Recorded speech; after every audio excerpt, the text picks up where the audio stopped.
ప్రతిధ్వని. ఇది క్రీస్తు యేసు ప్రేమ ధ్వని, ఇది జగతిలో మ్రోగే సిలువ ధ్వని. పిలుచుచున్నది ప్రతి వారిని, వినుమా విశ్వసించుమా.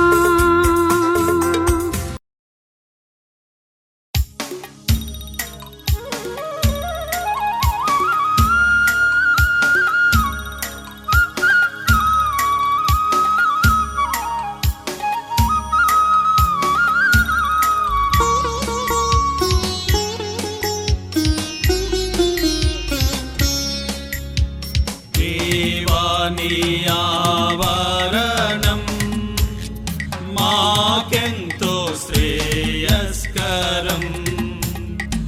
ఒక గడియాయి చాట గడుపుట మేలు, వెయ్యి దినముల కంటేను. ఒక గడియాయి చాట గడుపుట మేలు, దినముల కంటేను. దేవాని ఆవరణం మాకెంతో శ్రేయస్కరం. దేవాని ఆవరణం మాకెంతో శ్రేయస్కరం.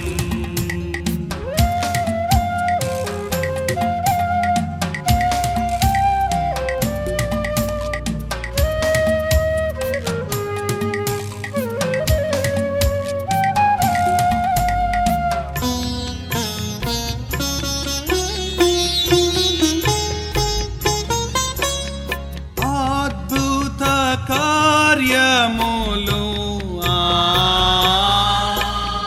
జరిగించు దేవుడవు, అద్భుత కార్యములు జరిగించు దేవుడవు. అనవరతముని మహిమను పొగడా, ఆత్మతో నింపుమయా. ఆత్మ సత్యంబులతో ఆరాధించగా మనసుతో, అల్ఫావో మేఘాయు ఆత్మారూపుడవు, ఆనందించగా నామదిలో. దేవాని ఆవరణం మాకెంతో శ్రేయస్కరం. దేవాని ఆవరణం మాకెంతో శ్రేయస్కరం.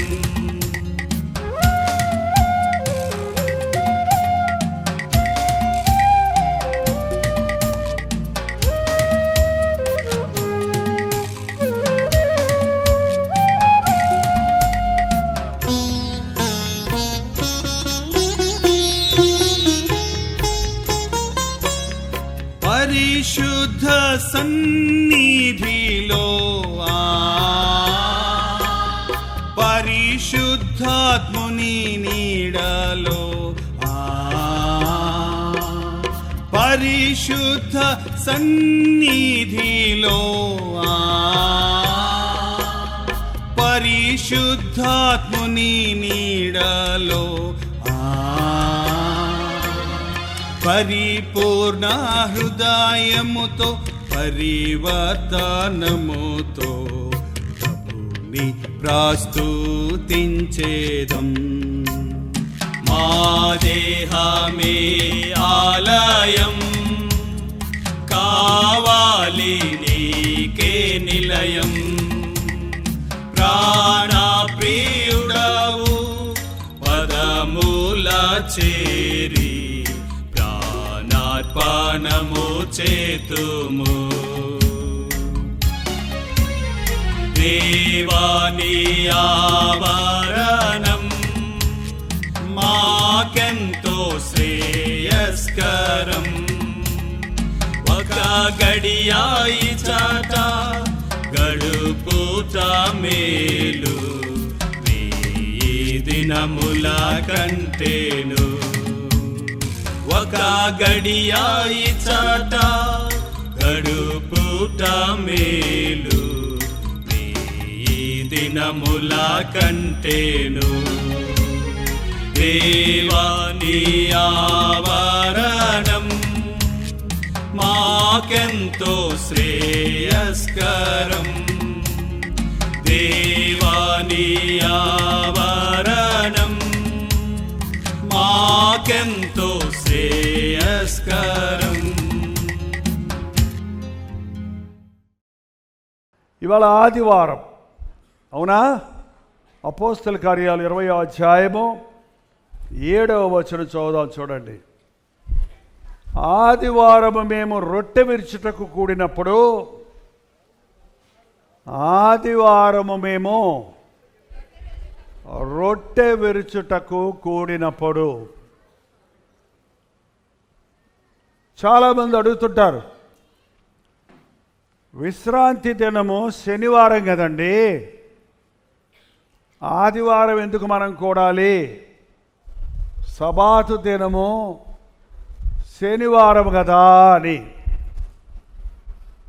విశ్రాంతి దినము శనివారమా ఆదివారమా అనే ప్రశ్న కలిగిన వాళ్ళకి నేను అడిగే ప్రశ్న ఏంటంటే, మీరు యూదులా క్రైస్తవులా? యూదులకు విశ్రాంతి దినం శనివారం, క్రైస్తవులకు విశ్రాంతి దినం ఆదివారం. ఎందుకని? ఆదివారం అనగానే ప్రపంచంలోనే ఎన్నడూ జరగని ఒక గొప్ప అద్భుత కార్యం జరిగిన రోజది. ఏంటో? యేసుక్రీస్తు పునరుద్ధానుడైన రోజు, మరణించి 3వ దినమున తిరిగి లేచిన రోజు. అందుకే ఆది క్రైస్తవులు మా దేవుడు సజీవుడు, మేము ఆరాధించే దేవుడు మరణమును జయించిన వాడు,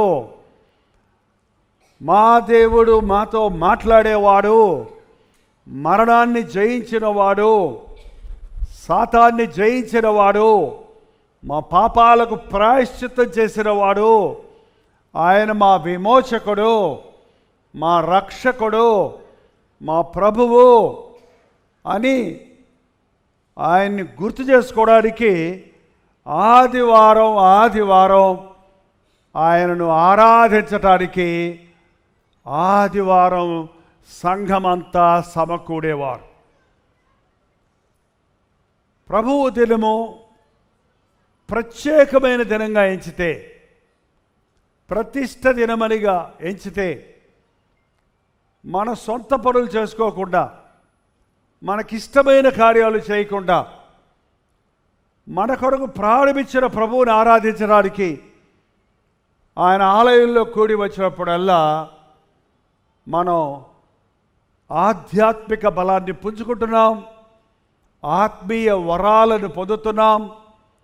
మనకు తెలియకుండానే ఆదివారం మందిరానికి వెళ్తే ఏమొస్తుంది, ఏమి వెళ్ళకపోతే అని చాలామంది అడుగుతుంటారు.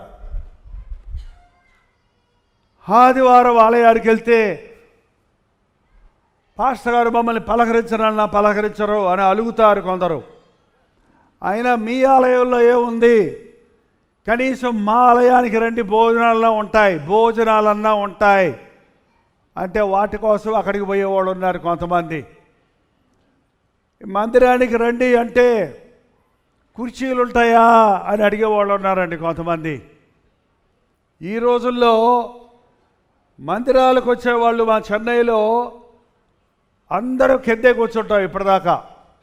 ఇప్పుడు కొంచెం వయసు పెరిగిన వాళ్ళు ఎక్కువైపోయారు కాబట్టి వాళ్ళ కొరకు కుర్చీలు వేయాల్సి వస్తుంది. వయసు శరీరానికి పెరుగుద్ది కానీ నా కుర్చీలో కూర్చుంటే ఏందోలాగా ఉంటుంది, నిలబడితే భలే ఉంటుంది. నాకు కింద కూర్చోవాలంటే ఇంకా చాలా బాగుంటుంది, హాయిగా ఉంటుంది కింద కూర్చుంటే. ఇంకా కాళ్ళ నొప్పులు చేతుల నొప్పులు అన్నీ పోతాయి. ఆ కుర్చీల్లో అవి కూడా ఇప్పుడు ఎంత గమ్మత్తుగా ఉన్నాయి అంటే, కుర్చీలు గట్టిగా ఇట్టన్నారంటే డబాలను వెనక్కబడతారు.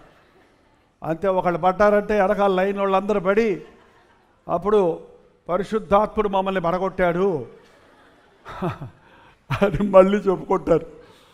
ఏంటండి, దేవుని సన్నిధిలో కుర్చీల కోసమో, భోజనాల కోసమో, ఆర్భాటాల కోసమో, అట్టహాసాల కోసం వెళ్తాం లేదు. మనుషుల్ని చూసుకోవడానికి వెళ్ళే క్లబ్ లాంటిది కాదు ఇది. అందరితో కలిసి సంతోషించే ఫంక్షన్ కాదు ఇది. ఇది ప్రభువుని ఆరాధించుకునే స్థలం. నా కొరకు నా స్థానములో మరణించిన నా యేసయ్యను నేను స్తుతించాలి, ఆయన సన్నిధిలో నేను కనబడాలి. అయ్యా థ్యాంక్స్, నా కోసం నువ్వు చేసిన యాగానికి వందనాలు అని నా ప్రభువుకి నేను చెప్పుకోవాలి. అంతేకాదు, నాకు చాలా బాధలు ఉన్నాయి, కష్టాలు ఉన్నాయి, నాకు సమస్యలు ఉన్నాయి, తీరని సమస్యలు ఉన్నాయి, జవాబులు దొరకని ప్రశ్నలు ఉన్నాయి. వీటికి నా దేవుని సన్నిధిలోనికి వెళ్తే నాకేం దొరుకుతాయి? జవాబులు దొరుకుతాయి. షేబా దేశపు రాణి సొలొమోను గురించి, సొలొమోను కట్టించిన దేవాలయం గురించి విన్నదట. ఆమె చాలా పెద్ద గొప్ప రాణి, చాలా ధనవంతురాలు, చాలా అధికారం కలిగిన స్త్రీ. ఆమెకు చాలా గూఢమైన ప్రశ్నలు ఉన్నాయి. ఆమెకున్న అనుమానాలకి ఎవ్వరూ సమాధానాలు చెప్పలేకపోతున్నారు. ఆమె డబ్బులతో పరిష్కారం చేసుకోలేకపోతుంది. అక్కడ సొలొమోను దైవజ్ఞానంతో నింపబడి ఉన్నాడు. అక్కడ దేవుని ఆలయములో దేవుని పరిశుద్ధాత్మని తేజస్సు ఉన్నది, అగ్ని ఉన్నది, అక్కడ పరిష్కారాలు దొరుకుతుందని విని, మీకు తెలుసో తెలీదు, ఆ రోజుల్లో ఏరోప్లైన్స్ లేవు కాబట్టి ఆమె ఒంటెల మీద, రథముల మీద ప్రయాణం చేసి 2 సంవత్సరాలు ప్రయాణం చేసి సొలొమోను దగ్గరికి వచ్చిందట. ఎన్ని సంవత్సరాలు? 2 సంవత్సరాలు. ఏంటండి, ఇవాళ మన గెట్ టుగెదర్లో కానీ, మన ఉద్యోగ సభలలో కానీ, మన ఆలయాల్లో కానీ కొంతమంది విశ్వాసులు ఎంతెంత దూరాల నుంచి వస్తున్నారో చూస్తే, వృద్ధులు ఎక్కడి నుంచో వచ్చారు. బిక్కబోలంటే అక్కడెక్కడో ఉంది ఈస్ట్ గోదావరిలో. దారి తెలియకపోతే ఇంకొక ఆమెను వెంట పెట్టుకొని రాత్రి మీటింగ్కి వచ్చిందంట. వచ్చి నా దగ్గరకు చెప్తున్నారు ఆమె సాక్ష్యం. అయ్యా, రోజు నీ వాక్యం వింటున్నా, దేవుడు నాకు చేసిన మేలు నీతో చెప్పాలని, నాకు దారి తెలియకపోతే ఇదిగో ఈ సిస్టర్ని వెంట పెట్టుకొని నేను వచ్చాను. మందిరానికి వెళ్ళటానికి ఇంటి ముందు మందిరం ఉంటే వెళ్ళరు కొంతమంది. ఎక్కడుంటుంది? ఇప్పుడు మందిరాలు వేరేలాగా ఉన్నాయి. పూర్వం మందిరాల్లో గంట కొట్టేవారు. ఇప్పటికీ ఉందా మీ మందిరాల్లో గంట?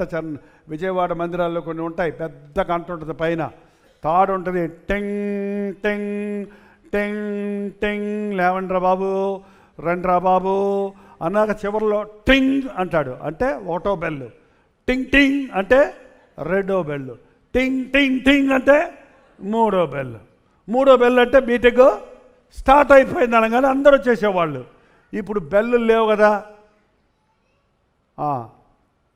సెల్లులు ఉన్నాయి కదా, బెల్లులు అక్కర్లా, మీ సెల్లులోనే పెట్టుకోండి. ఫస్ట్ అలాం, సెకండ్ అలాం, థర్డ్ అలాం అని పెట్టుకోండి. సమయానికి రండి అంటే, ఆహా, దేవుని సన్నిధిలో నేను ముందు కనబడాలి. ఆ షేబా దేశపు రాణి వచ్చి తన హృదయంలో ఉన్న ప్రశ్నలన్నీ, ఆ గూఢమైన ప్రశ్నలన్నీ సొలొమోనుతో చెప్పుకున్నప్పుడు, సొలొమోను దేవుడిచ్చిన దైవ జ్ఞానాన్ని బట్టి ఆమె ప్రశ్నలన్నిటికీ జవాబులు చెప్పాడంట. మన దేవుని సన్నిధిలోకి వచ్చినప్పుడు మన హృదయాల్లోకి వచ్చే సందేహాలు, సంశయాలు, అనుమానాలు, బాధలు, ఎందుకు ఇది, ఏమైంది, ఎందుకు ఇలా జరిగింది, ఇదెందుకు అయిందలా, అదెందుకు అయిందలా, వీళ్ళెందుకు ఇలా ఉన్నారు, నా పరిస్థితి ఇలా, ఇలాంటి ఏంటేంటో గోబుచ్చులాడుతుంటాయి మన హృదయాల్లో. ఎప్పుడైతే మనం దేవుని మందిరంలోకి వచ్చి కూర్చుంటామో నీ ప్రతి సమస్యకు అక్కడ పరిష్కారం దొరుకుతుంది, నీకు అవగాహన కలుగుతుంది. చాలామంది ఇలా మీటింగ్ జరుగుతుంటే ఒకసారి ఒక ఆయన వచ్చాడు. నాకు చాలా ప్రశ్నలు ఉన్నాయి, ముందు నాకు సమాధానం చెప్పండి. చెప్తానండి, ఇప్పుడే చెప్పాలి. ఇప్పుడు మీటింగ్ జరుగుతుంది కదండి, అయిపోయా చెప్తాను.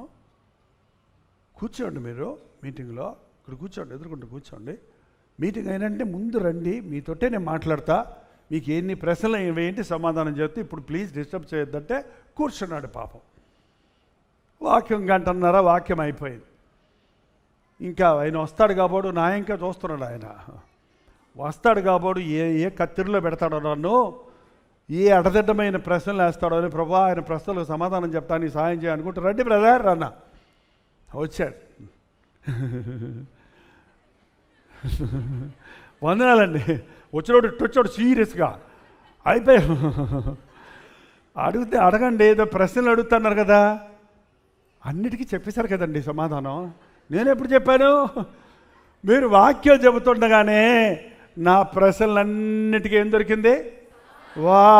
సమాధానం దొరికింది. ఆయన వాక్యము వెల్లడి ఎగుట తోడనే వెలుగు కలుగుతుందంటే మన డౌట్స్ అన్నీ తీరిపోతాయండి, మన సమస్యలన్నీ తీరిపోతాయి. చాలాసార్లు పాస్టర్ గారు ప్రత్యేకంగా ప్రార్థన చేయాలని ఆశపడతారు, కానీ మీరు విశ్వాసంతో మీ రోగాలతో మీ బలహీనతలతో మీరు వచ్చి కూర్చుంటే, నేను చాలాసార్లు బలిపీఠం ఎక్కే ముందు సిక్ అయి ఉంటానండి. కొన్నిసార్లు బాగా వీక్నెస్ ఉంటుంది, కొన్నిసార్లు ఫీవర్ ఉంటుంది, కొన్నిసార్లు భయంకరంగా హెడేక్, బాడీ పెయిన్స్ ఉంటాయి. ఊర్లన్నీ తిరిగి తిరిగి తిరిగి చాలా బాగా వీక్నెస్ ఉంటుంది. బలహీనంగా ఉండాలని మొదట్లో మెల్లగా మాట్లాడతా. మీటింగ్ అయిపోయి నేను చిన్న మెసేజ్ చెప్తాను ఇవాళ అని చెప్పేస్తా. తీరా చూస్తే రోజు చెప్పిన దానికంటే ఎక్కువ చెప్పటం కాదు, ఆమెనేటప్పటికి రోగం లేదు, గేగం లేదు. ఇంకో 4 ప్రసంగాలు చేయమన్నా శక్తి వచ్చింది. ఎక్కడ దొరికింది హీలింగు? ఆయన సన్నిధిలో నిలబడి ఉండగానే నడినెత్తి నుండి అరికాలు వరకు పరిశుద్ధాత్ముడు మనల్ని అభిషేకిస్తాడు, స్వస్థత పొందుతారు. మీరు ఇలా దేవుని మందిరానికి వచ్చినప్పుడు స్వస్థతలు ఆటోమేటిక్గా జరుగుతున్నాయి. అందుకే పెద్ద సాక్ష్యాలు ఉండవు మనకి. వచ్చింది పోయింది అని తెలియదు. ఎప్పుడు వచ్చిందో తెలియదు నీకు, ఎప్పుడు పోయిందో కూడా తెలియదు. ఎందుకంటే స్వస్థపరిచే యెహోవాను. అందుకే మందిరానికి రండి. ఎప్పుడైతే ప్రభు బల్లలో మనం పాలు పంపులు పొందుతామో, ప్రతిసారి మనం దేవుని సన్నిధిలో మనల్ని మనం పరిశీలించుకొని రెట్టె ద్రాక్షరసంలో పాలు పంపులు పొందుతున్నప్పుడు ఒక తరో క్లీనింగ్ జరుగుతుందండి. అప్పుడప్పుడు మన వెహికల్స్ని ఓవర్ ఆయిలింగ్ చేయడానికి ఇస్తారు చూడండి, బాగా వాష్ చేయడానికి. కొత్తగా వచ్చేస్తుంది మళ్ళీ. ఏంటండి, మీ ఇల్లు తుడుచుకుంటారా, కడుక్కుంటారా? ఎప్పుడు సంక్రాంతికా? అప్పుడప్పుడు మాకు ఇంకా గుర్తుంది. అప్పుడప్పుడు మన పండగలు అందుకే పెట్టారు పెద్దలు. పండగ అంటే ఇల్లు అలుక్కో, ఇల్లు తుడుచుకో, ఒట్టప్పుడు తుడుచుకోవు, తలస్నానం చేయి, ఒట్టప్పుడు చెయ్యవు అన్నట్టు. మనకి ఈ ఆచారాలు లేవు, కానీ ప్రతిసారి ప్రభు సన్నిధిలో కనిపెట్టినప్పుడు ఆయన రక్తాభిషేకం జరుగుతుంది మనకు. మన మూలలో ఉన్న నక్కి ఉన్న సాతాను ఆలోచనలు కానీ, సాతాను యొక్క పనిముట్లు కానీ, సాతాను సంబంధమైన శారీర సంబంధమైన పాప సంబంధమైన బలహీనతలుంటే వాటన్నిటి నుంచి మనం విడుదల పొందుతాం. ఖచ్చితంగా నిబంధన చేసుకొని చూడండి.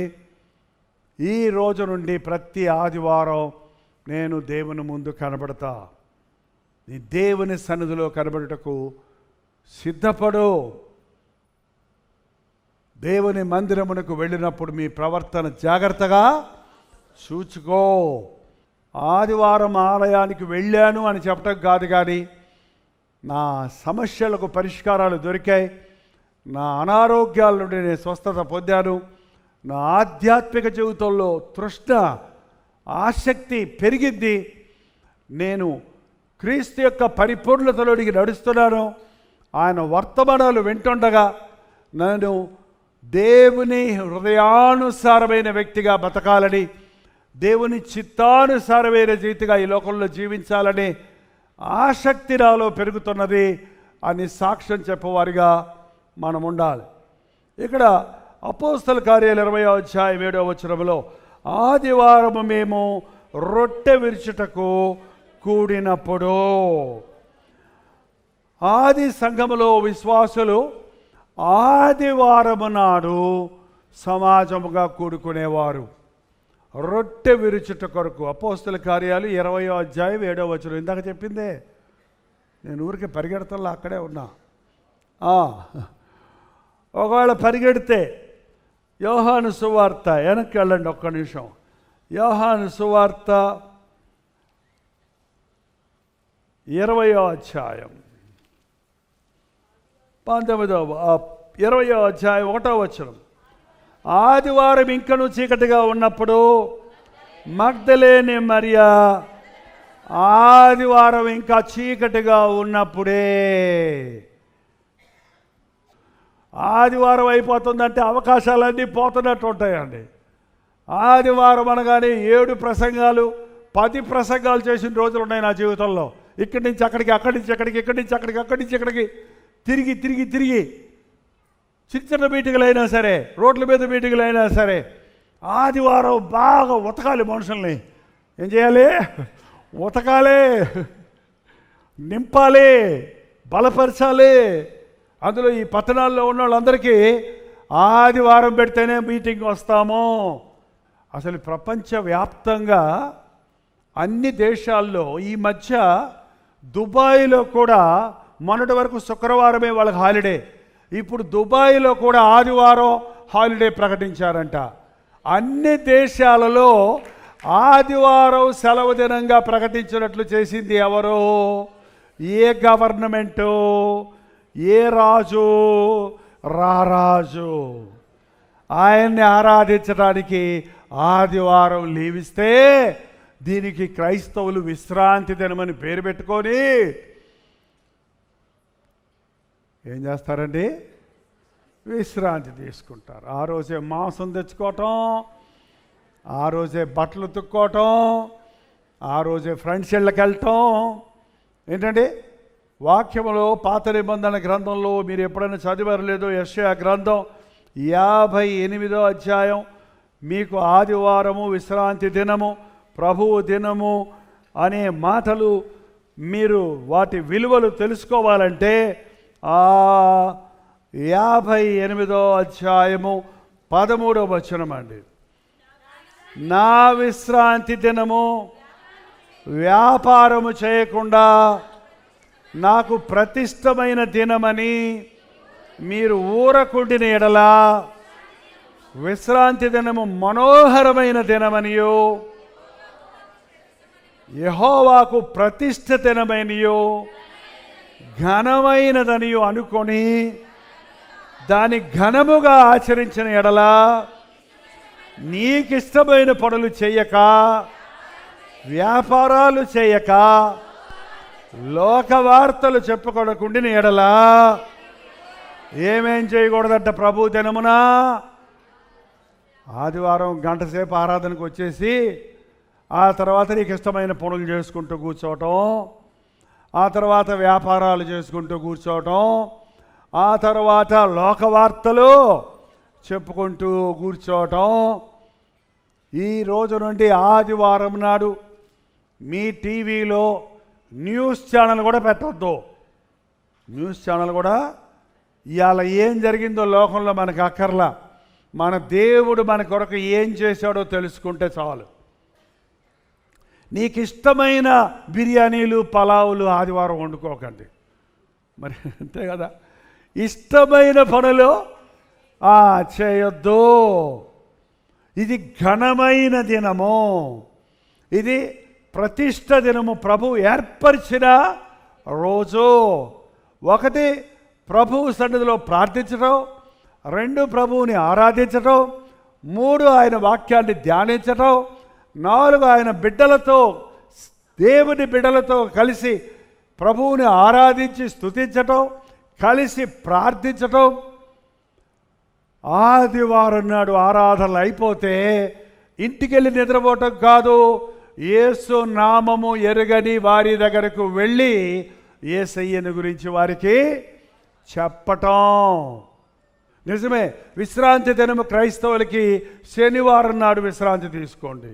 శనివారం పలావులు వండుకోండి. శనివారం మీకు ఇష్టమైన పనులు చేసుకోండి. అంటే పాపం కాదు సుమా, ఇష్టమైన పని వేరు, పాపం వేరు. ప్రభు బిడ్డలు పాపాన్ని ఇష్టపడతారా, ప్రభువుని ఇష్టపడతారా? ప్రభువుని మహిమపరిచే పనులు చేయండి. కానీ ఆదివారం వచ్చేటప్పటికి you have to be busy. ఆదివారం విశ్రాంతి తీసుకోవడం కాదు, ఏదో ఒకటి దేవుడి కోసం చేయాలి.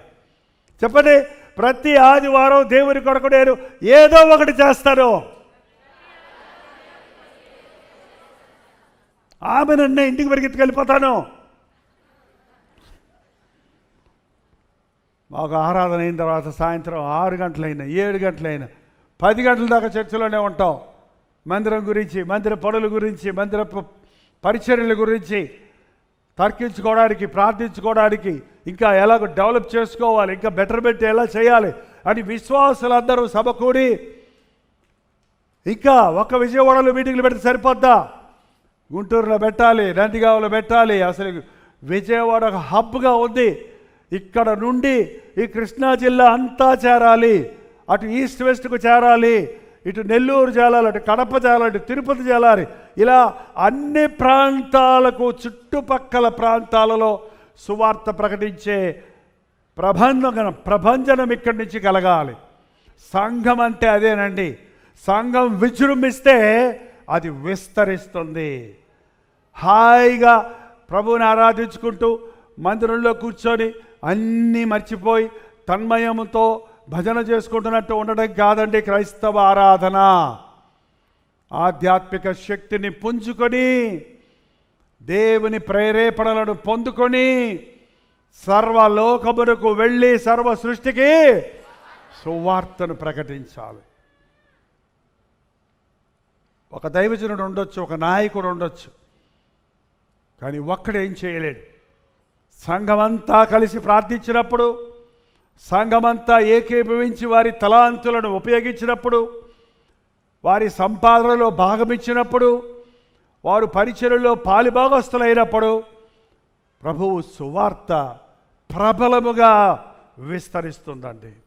స్వార్థపరులైన సేవకుల మూలాన, స్వార్థపరులైన విశ్వాసుల మూలాన మా సంఘం అని గింజుకుంటూ ఎవరి సంఘాలను, అంటే వారి బిల్డింగులను, వారి ఆస్తిపాస్తులను పెంచుకోవటమే ప్రాముఖ్యమని ఎంచటం మూలాన యేసయ్య సువార్త సకల జనులకు అందటం లేదు. ఆదివారం ఆరాధనకు వచ్చినప్పుడు మనం ఆయన చేసిన మేలులు బట్టి ఆయన్ని ఆరాధించడం, మనమందరం ఆయన రక్త సంబంధులమని రొట్టె ద్రాక్షరసంలో పాలు పంపులు పొందటం. మీరు అడగొచ్చు, ఆదివారం రొట్టె విరవాలి కదండి, నెలకోసారి విరుస్తారేంటి మీ సంఘంలో?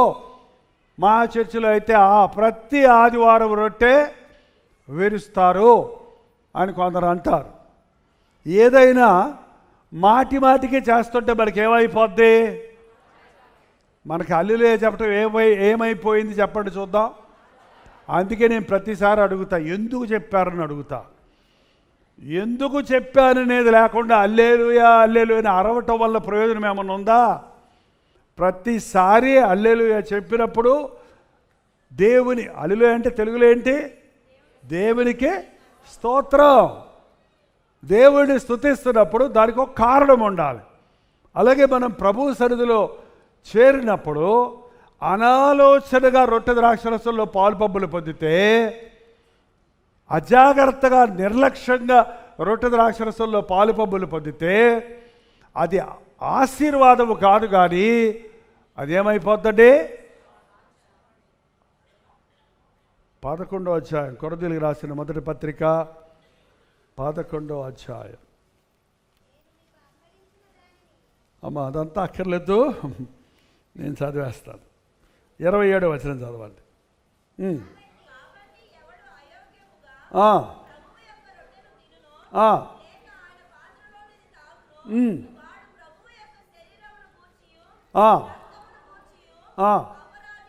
ఎవడైనా అయోగ్యముగా, అంటే హృదయములో విశ్వాసం లేకుండా, హృదయం లేకుండా, తన హృదయం తన దేహం దేవుని ఆలయమని నమ్మకుండా, ఇది యేసుక్రీస్తు నా కొరకు చిందించిన ప్రశస్తమైన రక్తం, ఇది ఆయన నా కొరకు సిలువలో చేసిన యాగానికి గుర్తుగా ఉన్న, నా స్థానంలో నా కొరకు నలగొట్టబడిన ఆయన శరీరానికి గుర్తుగా ఉన్న రొట్టె అనే గ్రహింపు లేకుండా, నా పాపముల వల్లే ఆయన నలగొట్టబడ్డాడు, నాకు రావలసిన మరణాన్ని ఆయన సిలువలో పొందాడు, నేను చిందించవలసిన రక్తం ఆయన నా కొరకు చిందించాడు అని విశ్వసించకుండా, కృతజ్ఞతతో కాకుండా ఊరికే ఆచారంగా తీసుకుంటే దాని విషయమే మనం దోషులమైపోతామట. అందువల్ల మీలో కొంతమంది వ్యాధిగ్రస్తులయ్యారు. 20వ వచనం, 30వ వచనం, ఇందువలనే మీలో అనేకులు బలహీనులుగా రోగులై ఉన్నారు.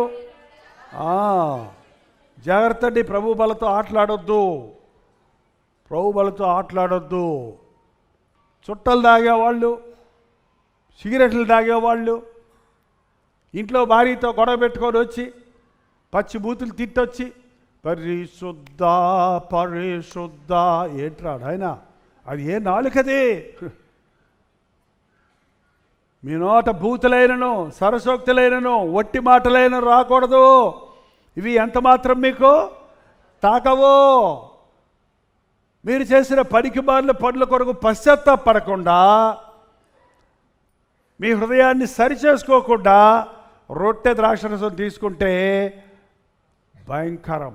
యూదా ఇస్కరియోతు మనసులోనేమో యేసు ప్రభువుని అమ్మటానికి బేరం ఆడుకున్నాడు.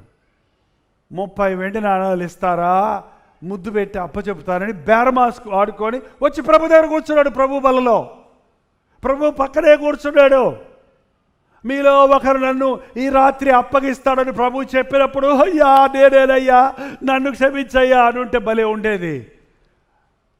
పేతురు నేనా ప్రభువా, యోహాను నేనా ప్రభువా, యాకోబు నేనా ప్రభువా, వాడా ప్రభువా, ఈడా ప్రభువా. మనం చెప్పామనుకోండి, ఇక ఈ చర్చిలో ఒకరు దొంగ ఉన్నారు, వెంటనే మీకు ఐడియా వస్తుంది. నేను అనుకున్నా అయ్యగారు భలే కనిపెట్టేశారు, ఆయనే దొంగ. అవును అంటావే గారి నేనా అని పరిశీలించుకోరు. నేను ఎప్పుడు దొంగతనం చేశాను? మీరు నా యొద్ద దొంగిలించుతూనే ఉన్నారు. మేమెప్పుడు దొంగిలించాం? ఆ 10వ భాగములు కానుకలు ఇవ్వక నన్ను నా మందిరంలోనికి దానం కానుకలు తీసుకురాక నా యొద్ద. తెలుసా మలాకీ గ్రంథంలో ఉందని, 3వ అధ్యాయం ఉందని? అసలు మలాకీ గ్రంథం ఉందని తెలిసిన వాళ్ళు తీయండి చూద్దాం. నేను చెప్పను ఎక్కడొద్దో, కొత్త నిబంధనలో ఉందో పాత నిబంధనలో ఉందో ఎతికి పెట్టుకోండి.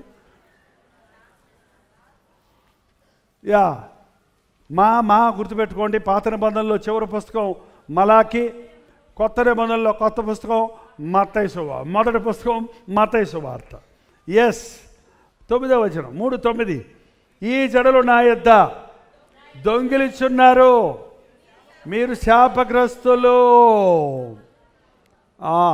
8వ వచనం చూడండి, మానవుడు దేవుని యొద్ద దొంగిలినా, అయితే మీరు నా యొద్ద దొంగిలితిరి.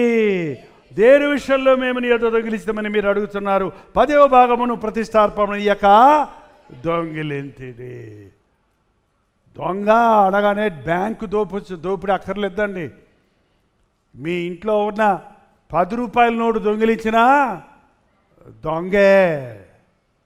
మీ ఇంట్లో ఒక ఎర్ర నోటు ఉంది, ఇప్పుడు అది ఎక్కడ కనపడటం లేదులే, ఎక్కడైనా ఎగ్జిబిషన్లో పెట్టుకోవాలి.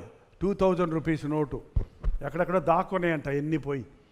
ఏంటండి, ఒక 2000 రూపీస్ నోటు మీ బల్ల మీద పెట్టి అలా 3 రోజులు ఉంచితే ఉంటుందండి? మీ ఇంట్లో పిల్లలు పెద్దలు ఉన్న మీ ఇంట్లో అక్కడే ఉంటే అలా గాలికి టిట్టు ఎగురుతూ ఉంటుందా? ఉండదా? ఎవరు తీస్తారబ్బా?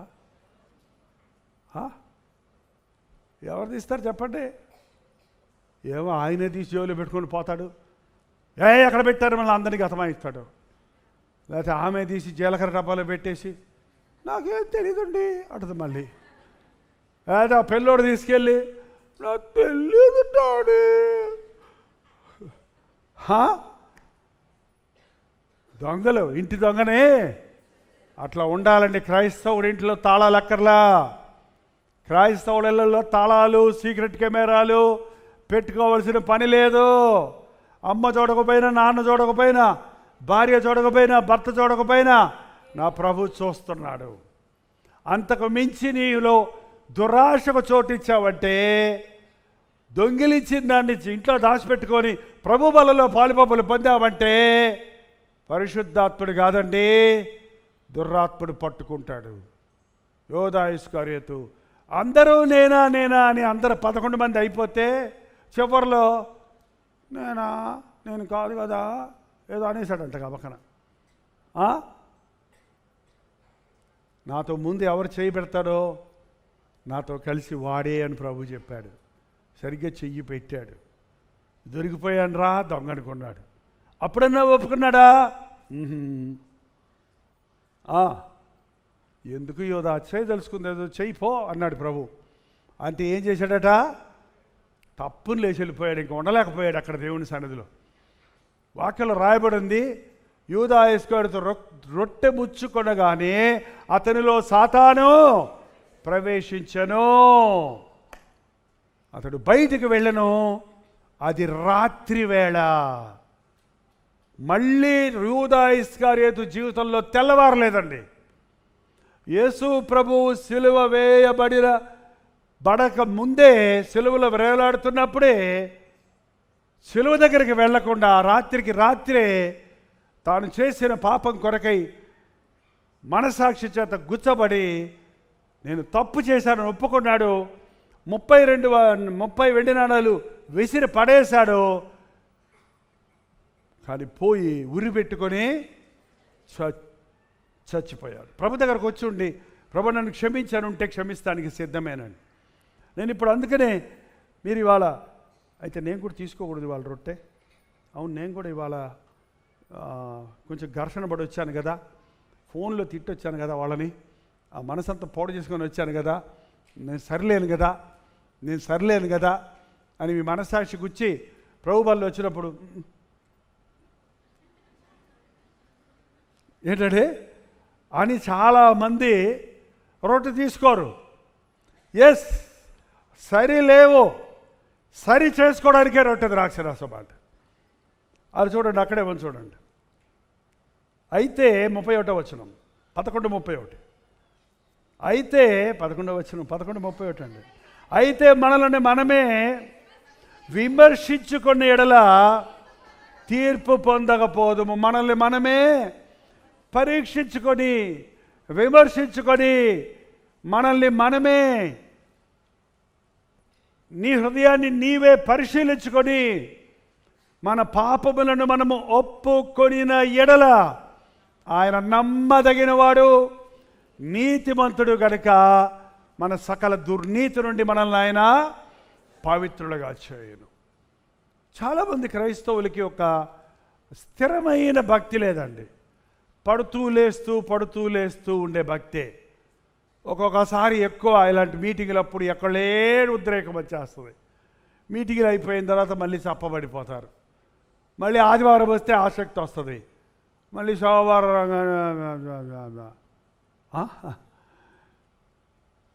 అందుకే దేవునితో సహవాసం ఆదివారం మాత్రమే కాదు, ఆదివారం అంటించుకోవాలి, ఆదివారం రగులుకోవాలి.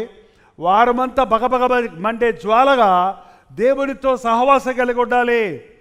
అందుకే అనుదిన ధ్యానం ప్రారంభించాను నేను. ఎంత కష్టమైనా పాత మెసేజ్లు ఇవ్వకుండా ప్రతిరోజు ఉదయం దేవుడిచ్చిన సందేశంతో 7 గంటలకల్లా యూట్యూబ్లో, 6 గంటలకల్లా ఫేస్బుక్లో, 6:30కి మా మూవీస్లో వాక్యం అందిస్తూ ఉన్నాం. అంటే 6 నుంచి 7:30 దాకా ఒకటి మిస్ అయితే ఒకటన్న వింటారని అనేకులు వినేవారు మేలు పొందుతున్నారు. మనల్ని మనమే విమర్శించుకోవాలంటే వాక్యపు వెలుగు మన మీద పడ్డప్పుడు మన హృదయం మనకు కనపడుతుందండి. నీ ముఖ కాంతిలో మన రహస్య పాపాలు దేవుని సందులో కూర్చున్నప్పుడు వీఆర్ అండర్ ద ఫోకస్. ఈ లైట్లు కాదు, దేవుని వెలుగు మన మీద లెమ్ము తేజరెల్లెము, నీ మీద వెలుగు, నీకు వెలుగు వచ్చి ఉన్నది. క్రీస్తు నీ మీద ప్రకాశిస్తున్నప్పుడు నీ చిన్న చిన్న మలినాలు, చిన్న చిన్న పాపాలు కూడా బయటపడతాయండి. ఒక ఆమె కొత్తగా రక్షించబడింది. ఒకరోజు ఏడుచుకుంటూ వచ్చి పాస్టర్ గారి దగ్గరికి, పాస్టర్ గారు అయ్యయ్యో అయ్యయ్యో అయ్యయ్యో ఘోరమైన తప్పు చేశారండి, చాలా పెద్ద తప్పు చేశారండి, క్షమించలేదు తప్పు చేశారండి అని గుడ్డలు బాదుకుంటే, ప్రభు అయ్యయ్యో ప్రభు క్షమిస్తారంటే తెలిసి చేశారండి, మేలు పొంది చేశా. ఏం పెద్ద పాపం చేసేసిందో, ఏ వ్యభిచారంలో పడిపోయిందో, ఎవరికన్నా భర్తకి ఏమైనా విషం పెట్టి చంపేసిందేమో, అంతలా ఏడుస్తుంది ఆమె. చేసి ఆ ఏడుపు చూస్తుంటే ఎవరినో ఖర్చుతో పొడి చేసి వచ్చినట్టు ఏడుస్తుంది.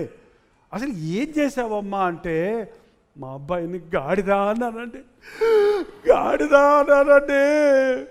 గర్భఫలం యెహోవా ఇచ్చు దానము, కుమారులు ఆయన నుంచి స్వాస్థ్యం అన్నారు కదా, దేవుడిచ్చిన బిడ్డని నేను గాడిదా అన్నాను. బుద్ధి లేదండి. అబ్బా, మనస్సాక్షి ఎలాగుందన్నమాట. నిజమేనా? బిడ్డలు నీ ఇష్టమా? ఎవరిచ్చారు బిడ్డల్ని? నీ బిడ్డల్ని ఇష్టం వచ్చినట్టు తిడతాను కుదురుద్దా? గాడిద, కుక్క, పంది. అది కదండి, మీ అబ్బాయి పంది అయితే మీరెవరో ఆలోచించుకుంటే తిట్టరు. అసలు పెద్ద పందులు అవుతారు. పిల్లలు పోయి చిచ్చి జంతువులు మాటలు చేస్తారు. బూతు మాటలు తిడితే తల్లిదండ్రులు ఉన్నారు కొంతమంది, సిగ్గుసరం లేదు వాళ్ళకి. అరే బూతులు తిడతారేంటండి పసిబిడ్డల్ని, దేవుని స్వరూపంలో ఉన్న బిడ్డల్ని దేవుడు నీకు వరంగా ఇస్తే. రాత్రి ఎంతమంది గర్భఫలాల కోసం నిలబడి ఉన్నారు తెలుసండి. 12:30 అయినా కూడా అక్కడ నిలబడి తడి దగ్గర నిలబడితే నేను కింద మళ్ళీ ప్రాణం చేయాల్సి వస్తే ఏంటంటే అందరికి అదే గర్భఫలాలు లేవు. 10 ఏళ్ళు అయింది, 7 ఏళ్ళు అయింది, 3 ఏళ్ళు అయింది, 25 సంవత్సరాలు అయింది. 25 సంవత్సరాల తర్వాత కూడా పిల్లలు పడతారా?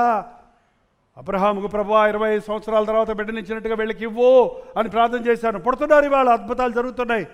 మీకు అడగకుండానే దేవుడు బిడ్డలు ఇస్తే బిడ్డల గురించిన కృతజ్ఞత లేదు. మీ ఇష్టం వచ్చినట్టు బిడ్డల్ని తిట్టెచ్చి మీరు ప్రభు బలలో పాలు పంపులు పొందటం.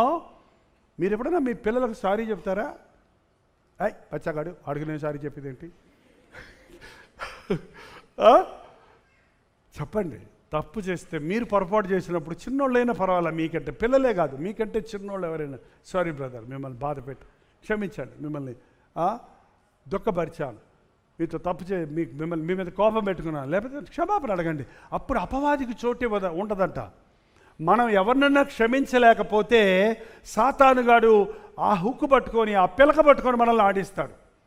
ప్రభు బల దగ్గరికి వచ్చినప్పుడు, బలిపీఠ దగ్గరికి వచ్చినప్పుడు ఎవరికైనా నీ మీద విరోధం ఉంటే నీ వెళ్ళి సమాధానపడి అప్పుడు వచ్చి నాకు బలి అర్పించమన్నాడు. ప్రభు బలకు వచ్చినప్పుడు ఎవరన్నా నీకు కోపం ఉంటే, ఎవరినన్నా నువ్వు క్షమించలేని వారు ఉంటే క్షమించాలి. విమర్శించుకోవటం అంటే నిన్ను నీవే పరిశీలించుకోవటం. అందుకనే మేము ఒకేసారికి రొట్టె ఇవ్వకుండా పరిచారకులు రొట్టె మీ దగ్గర తీసుకొచ్చేటప్పటికి కొన్నిసార్లు 10-15 నిమిషాలు టైం పడుతుందా లేదా? అందరికీ అందే వరకు అందరి చేత్తో పట్టుకోవాలి, తీసుకోకూడదు కదా. ఎవరికి వచ్చింది వాళ్ళే గబా తీసుకొని వెళ్ళిపోతారేంటి? అట్లా కాదు, అందరూ వెయిట్ చేస్తాం కదా. అప్పుడు ఎంతసేపు అయింది? ఒక 10-15 నిమిషాలు. మీకేం దొరికింది ఇప్పుడు? మిమ్మల్ని మీరు పరిశీలించుకోవడానికి, మీ హృదయాలను సిద్ధపరచుకోవడానికి మీకు సమయం దొరికింది. 10 నిమిషాల్లో క్షమించేస్తాడా దేవుడు? క్షమించడా? రోడ్డు మీద వెళ్తున్నప్పుడు కింద పడిపోయారండి. ఎంతసేపులో పడ్డారు? ఒక గంట ఇట్టిట్టిట్టిట్టిట్టిట్ట ఊగి పడ్డారా? అనుకోకుండా కాలు జారి దబక్కర పడిపోయారు, అంతే. అంతే కదా, అంతేరా? విశ్వాసులు మనం దబక్కన వచ్చేస్తుంది నోట్లో నుంచి ఆ బూతు మాట, నోట్లో నుంచి ఆ పాత మాటలు, ఆ పాత బుద్ధులు, ఆ పాత స్వభావాలు తుస్సులు వచ్చేస్తుంటాయి. మనం దేవునితో సహవాసం పోగొట్టుకున్నప్పుడు, ఉద్రేకంతో ఉన్నప్పుడు పొరపాట్లు చేయటం సహజమే. ఆ పాత స్వభావాలు తొంగి చూస్తుంటాయి. ఎంతసేపట్లో ఒక తప్పు చేశావు కాబట్టి అనుకోకుండా ఇష్టపూర్తిగా క్రైస్తవుడు తప్పు చెయ్యడు. దేవుని వలన పుట్టినవాడు పాపమో చేయడు, కానీ పాపంలో పడతాడు. గొర్రెపిల్లని తీసుకెళ్ళి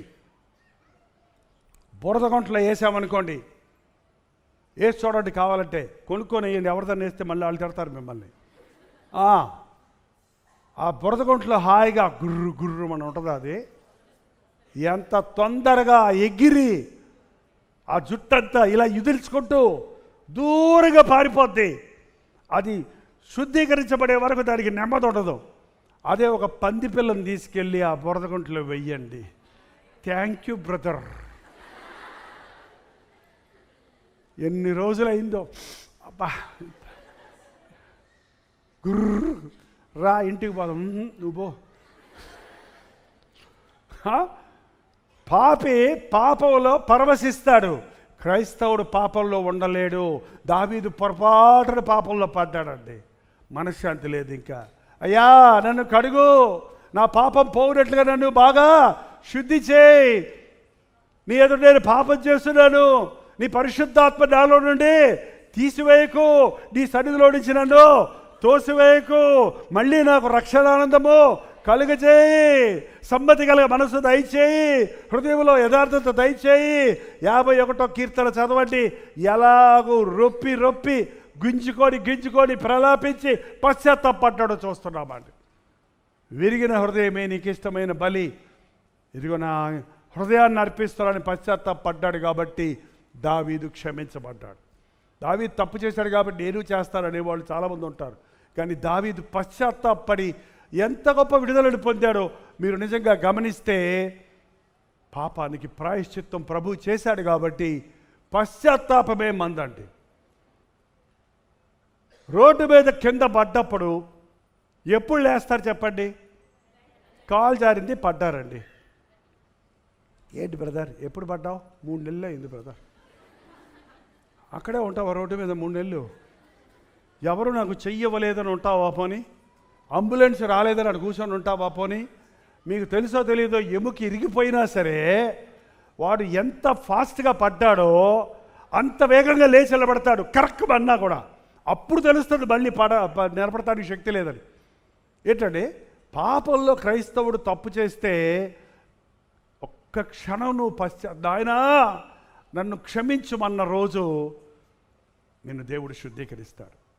ప్రభు బల్లలో 10 నిమిషాలు ఉన్నప్పుడు నిన్ను నీవు పరిశీలించుకొని ఈ వారం అంతట్లో లేక ఈ నెల అంతట్లో దేవుడిని దుఃఖపరిచిన విషయాలు గ్రహించుకొని నిన్ను నీవే విమర్శించుకొని నీ తప్పుని నీవు ఒప్పుకుంటే నువ్వు కడగబడతావు, పరిశుద్ధపరచబడతావు. అప్పుడు నువ్వు రొట్టె ద్రాక్షరసంలో పాలు పబ్బులు పొందితే క్రీస్తు యొక్క నవీన స్వభావాన్ని పొందుకుంటావు.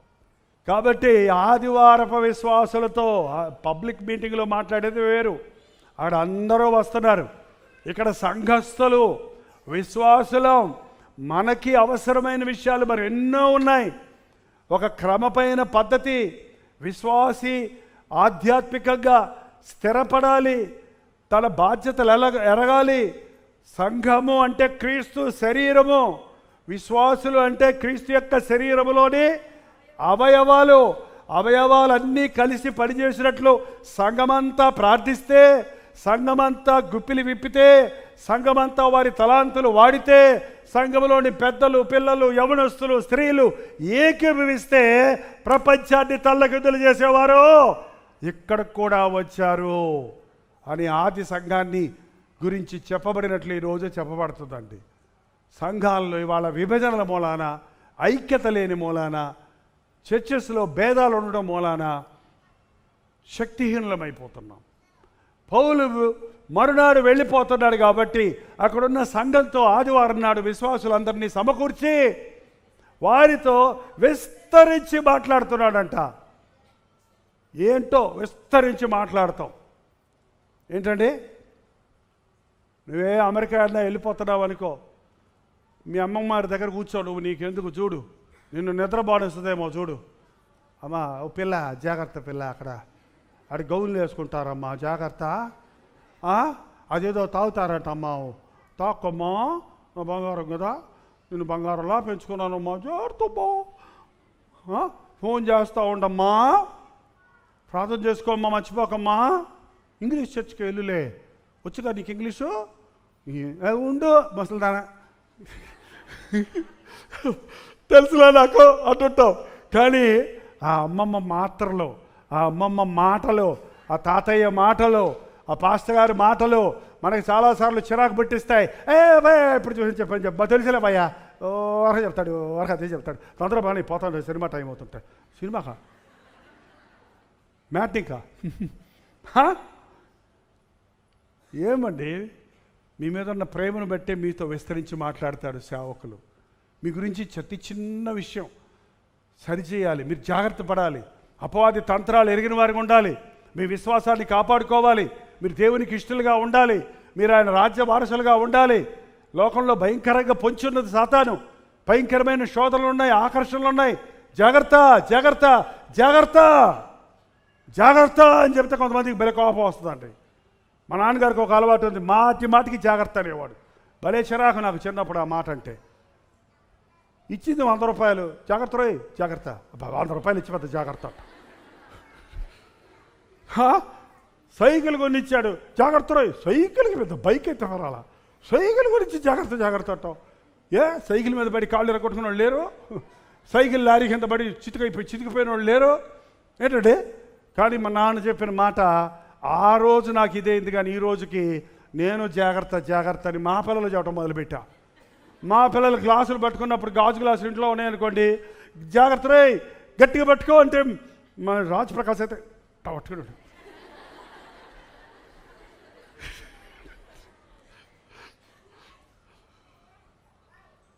అందుకనే మా పిల్లల చేతుల్లో సామాన్లు ఎరగవు. ఎవరికైనా చెప్తే 2 రోజుల్లో అన్నీ లూజ్ అయిపోతూ ఉంటాయి, అన్నీ ఊడిపోతూ ఉంటాయి. ఎందుకంటే మీకు జాగ్రత్త అని చెప్పి అమ్మ నాన్న లేరు, పాస్టర్ గారు చెప్తుంటే వింటం లేదు. దేవుడు చెప్తున్నాడు జాగ్రత్త. మన లైవ్లో చెప్పాను, జాగ్రత్త అనే మాటలు ఎన్నిసార్లు ఉన్నాయో బైబిల్లో రాసి ఇమ్మంటే ఏమి సిస్టర్స్ ఉన్నారో తెలుసా లైవ్లో జూమ్లో. మాకు 2వ రోజుకల్లా మాకు పేజీలు వాట్సాప్ మెసేజ్లు వచ్చేస్తాయండి, రెఫరెన్స్లతో పాటు రాసి పంపించేస్తున్నారు. మీరు కూడా చేయండి ఆ పని. బైబిల్లో జాగ్రత్త అనే మాట ఎన్నిసార్లు ఉందో లెక్కబెట్టి చూడండి. అంటే బైబిల్ అంతా చదవండి. జాగ్రత్త. విస్తరించి మాట్లాడుతుంటే మేము కూడి ఉన్న మేడగదిలో, అది కూడా చర్చి కాదు, దీపాలు బాగున్నాయి. ఎప్పుడు కూడా దేవుని మందిరంలో వెలుగుంటుంది. సినిమా హాల్లో ఏంటో, సినిమా హాల్లో లైట్లన్నీ ఆర్పేసి సినిమా చూపిస్తారు, మందిరంలోనేమో ఎక్స్ట్రా లైట్లు పెట్టి వాక్యం అందిస్తారు. కానీ విచిత్రం ఏంటంటే సినిమా హాల్లో నిద్ర రాదు, దేవుని మందిరంలో నిద్ర వస్తుంది. సరే, సాధారణంగా చీకటి ఉంటే నిద్ర వస్తుంది కదా, లైట్లు ఆర్పేసుకొని పడుకుంటాం. కానీ అంత చీకటి ఉన్నా కూడా అక్కడ నిద్ర ఎవ్వడపోడండి. అర్ధరాత్రి సెకండ్ షో అయినా సరే గుడ్డిరిమి చూస్తూనే ఉంటాడు. సమాప్తము దాయంటే అయ్యో అప్పుడే అయిపోయింది ఏంటి అక్క, మీటింగ్ 1 గంట లేట్ అయితే ఇవాళ ఏంటి అయ్యగారు మానేతట్లు లేరే, పెద్ద అయ్యగారు వేరే వచ్చారా, మన పని అంతే ఇయ్యాలా. నువ్వు దేవుడిని ప్రేమించేవాడవైతే దేవుని సన్నిధిని ప్రేమిస్తావండి. యేసుప్రభు మీటింగ్లు పెట్టినప్పుడు టైం పెట్టలేదండి. ఆయన 3 గంటలకు మీటింగ్ అని చెప్పలేదు, 1 గంటకు ముగిస్తామని అసలే చెప్పలేదు. ఏంటంటే ఇప్పుడు ముందే చెప్పాలి. ఫస్ట్ సర్వీస్ 10 to 2, 10 to 1 అంటే వాళ్ళకి బాగా తెలిసిన మాట. 1 గంట దాకా ముగించరు. So we can go by 12. 1 గంట కంటే దేవుని సందులో కూర్చోవటం వేస్ట్, అవునా? 3 రోజులు రాత్రి మగళ్ళు వాక్యం చెబితే అక్కడికి అదల్లా. వాళ్ళు అన్నం మర్చిపోయారు, నీళ్లు మర్చిపోయారు, బయటికి వెళ్ళాలి, పాస్కి వెళ్ళాలి. ఏదో మీటింగ్లో కూర్చునేది కాసేపు 2 గంటలు 3 గంటలు, అంతలోకే లేచి బయటికి వెళ్తారు. ఏమంటారు? Rest room, washroom. ఇంటికాడ వాష్ చేసుకొని బయలుదేరలా, ఎక్కడికి వచ్చి మళ్ళీ పళ్ళు తోముకుంటావా ఏంటండి? మీ చర్చిలో రెస్ట్ రూములు లేవా? కక్కూసులు ఉండవు. పరలోకంలో కూడా రెస్ట్ రూమ్ ఉండదు. దయచేసి జాగ్రత్త. వంటగది ఉండదమ్మా, దిగులు పడకండి. మీకు వంటగదులు అక్కర్లేదు, బాత్రూములు అక్కర్లేదు, అక్కడ అగ్ని, అక్కడ ఆకలి లేదు, దప్పిక లేదు, అక్కడ ఏ పని లేదు. మనకి ప్రభుతో ఆనందించడమే. ఇక్కడ కూడా ప్రభువులో లీనమైపోతే దేవుని సందులో సమయం మర్చిపోతామండి. నేర్చుకోవాల్సినవి చాలా ఉన్నాయి. బతుకంతా నేర్చుకున్నా. నేను 51 సంవత్సరాల నుంచి నేర్చుకుంటాను దేవుని వాక్యం. ఇంకా ఎన్నో ఉన్నాయి ఆయన సంగతులు, ఇంకెంతో ఉంది ఆయన ప్రేమ, ఎంత ఎత్తుందో అని చెప్పలేకపోతున్నా. వాళ్ళు వీళ్ళు చెప్పిన సాక్ష్యాలు చూస్తుంటే అబ్బా ఎంతెత్తు వరకు వెళ్తుందా ఆయన ప్రేమ, ఇంత లోతుకి వెళ్తుందా, ఇటువంటి పరిస్థితుల్లో ఇన్ని అద్భుతాలు చేస్తాడా అనేది ఆశ్చర్యంగా వింటున్నానండి. నీ ఒకరి జీవితంలో కాదు, సంఘం అంతా కలిసినప్పుడు ఆ మూల జరిగిన మేలు, ఈ మూల జరిగిన మేలు, ఆ ఇంట్లో జరిగిన మేలు, ఈ ఇంట్లో జరిగిన మేలు, నీ బ్రతుకులో నా బ్రతుకులో జరిగినవన్నీ మనం చెప్పుకున్నప్పుడు, పంచుకున్నప్పుడు మన దేవుడు ఎంత గొప్పవాడో మనం తెలుసుకుంటాం. అర్ధరాత్రి వరకు విస్తరించి మాట్లాడుతున్నందున, అమ్మా 9వ వచనం అయిపోయిందిగా, చదివావు. ఐతుకు ఒక యవనస్తుడు కుర్చీలో కూర్చోనా, కుర్చీలో కూర్చోలేదంట.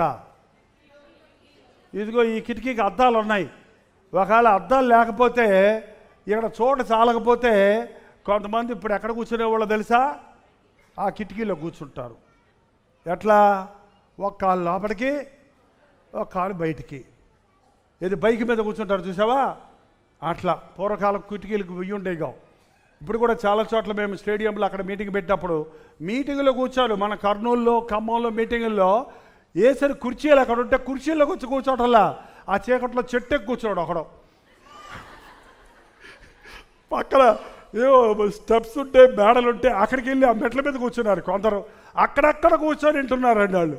మరి ఏంటో ఆ సరదా కానీ నాకు తెలియదు. కానీ ఈ ఐతుక్ గారు, ఈ కుర్రోడు ఎవనొస్తాడో ఎక్కడికి వచ్చినాడో, బైక్ పిచ్చోడు అయి ఉంటాడు. ఈ బైక్ పిచ్చోళ్ళకి ఎప్పుడు చూసినా బైకులోనే కూర్చోవాలాడు.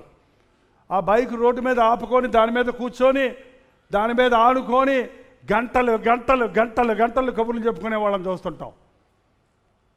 అయితే దేవుని సందులో రోడ్ల మీద కూర్చున్నట్టు, బైకుల మీద కూర్చున్నట్టు, సినిమా హాల్లో కూర్చున్నట్టు, షికారుకి వెళ్ళినట్టు కాదు. దేవుని యందు భయభక్తులతో కూర్చోవాలి. ఆయన పాద సన్నిధిలో మనం ఉన్నామన్న భయంతో ఉండాలి. అటొక కాలు ఇటొక కాలేసి కూర్చున్నాడు.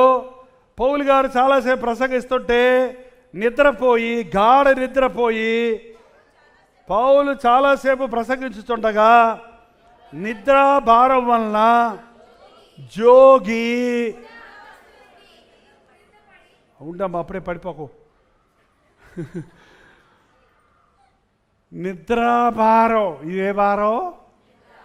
అవును, మరి అప్పుల భారం లేనోడికి నిద్రా భారమే, ఆత్మల భారం లేనోడికి నిద్ర భారమే. ఏ భారం లేనోడికి ఏముంటుందండి, ఎప్పుడు చూసినా నిద్రపోతుంటాడు. చూడండి, ఉన్నారా మీ ఇంట్లో నిద్రపోతులు? ఎవరాళ్ళు? నిద్రపోతూ, తాగుబోతూ, తిండిపోతూ, సోమరి పోతూ, రాత్రంతా నిద్రపోతాడు, తెల్లారి ఇంకా ఆవలిస్తూనే ఉంటాడు 12 గంటలకు లేచి. నిద్రాభారం అంట. వాక్యం చెప్తున్నప్పుడు నిద్రించిన వారిని లేపుతున్నామండి, కానీ సైతాన్ ఏం చేస్తాడంటే నిద్రపుచ్చుతాడు. ఒక ఆమెను దెయ్యం బట్టి నన్ను తీసుకొచ్చారు. రోజు ఆదివారం చర్చికి వెళ్తావా అంటే వేరే చర్చికి వెళ్ళే ఆమె, వెళ్తానండి అయ్యగారు అంది. మరి ఎందుకు, ఏమైందని ప్రార్థన చేస్తే భయంకరమైన దెయ్యం బయటకు వచ్చింది. అమ్మ మరి రోజు ఆదివారం చర్చికి వెళ్తారంటావు కదా, మందిరంలో కూర్చున్నప్పుడు నీకు ఏమి అనిపించదా అంటే, ఏమన్నా అయ్యగారు అక్కడ ప్రార్థన చేసుకుందామని పాస్టర్ గారు అనగానే కళ్ళు పూసుకుంటానండి. తండ్రి కుమార పరిశుద్ధాత్మనామంలో ఆమెను అనగానే కళ్ళు తెరుస్తానండి. మధ్యలో ఏమైందో నాకు ఏం తెలియదండి. సైతాన్ గంట నా 2 చెవులు మూసేసాడు. చూసారా, దేవుని వాక్యం లోపలికి వెళ్తే లోపల దురాత్మలు, బలహీనతలు, పాపాలు బయటికి వెళతాయి.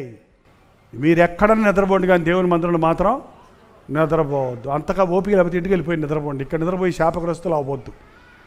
అదే మీరు నిద్రపోలేదండి, మీరు నిద్రపోయే వాళ్ళు లేపండి ఎవరినన్నా. తిట్టు అంటుంటారు కదా,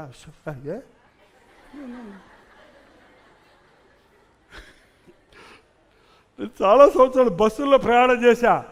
ఆ బస్సులో పక్కన కూర్చునే వాళ్ళు ఎవరో, నేను ఆ రోజుల్లో టీవీలో లేను కదా, నేను ఎవరికి తెలియదు. ఏమంటే ఆ పాస్టర్ గారు ఎక్కడికి వెళ్ళానో వాళ్ళకే తెలుసు, ప్రపంచం అంతా తెలియదు ఇప్పుడులాగా. కాబట్టి ఆ పక్కన కూర్చునేవాడు నా మీద పడతాడనమాట. పడ్డోడు పోనీలే అలసిపోయాడు కాబోలు, సహోదర ప్రేమ నిన్ను వల్ల నీ పొరుగువాడిని ప్రేమించమన్నాడు కదా అని ఊరుకుంటే, పడ్డోడు ఊరుకోడు, మళ్ళీ లేస్తాడు, మళ్ళీ పడతాడు, మళ్ళీ లేస్తాడు.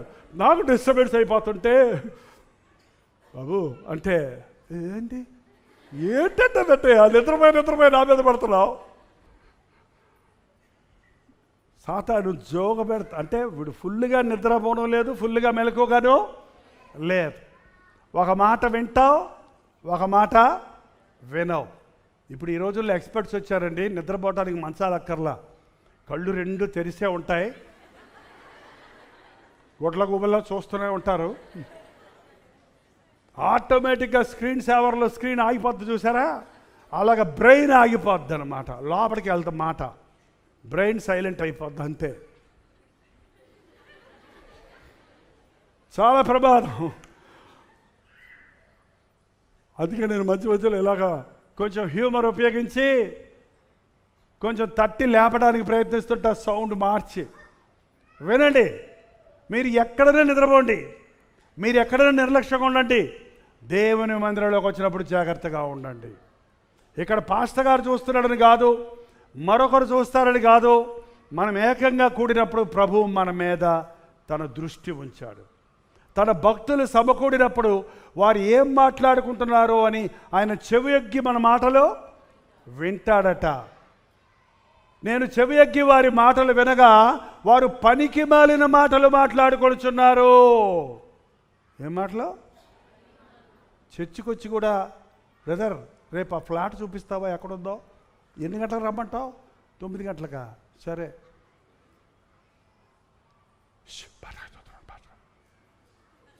వాట్సాప్ పెట్టు, వాట్సాప్.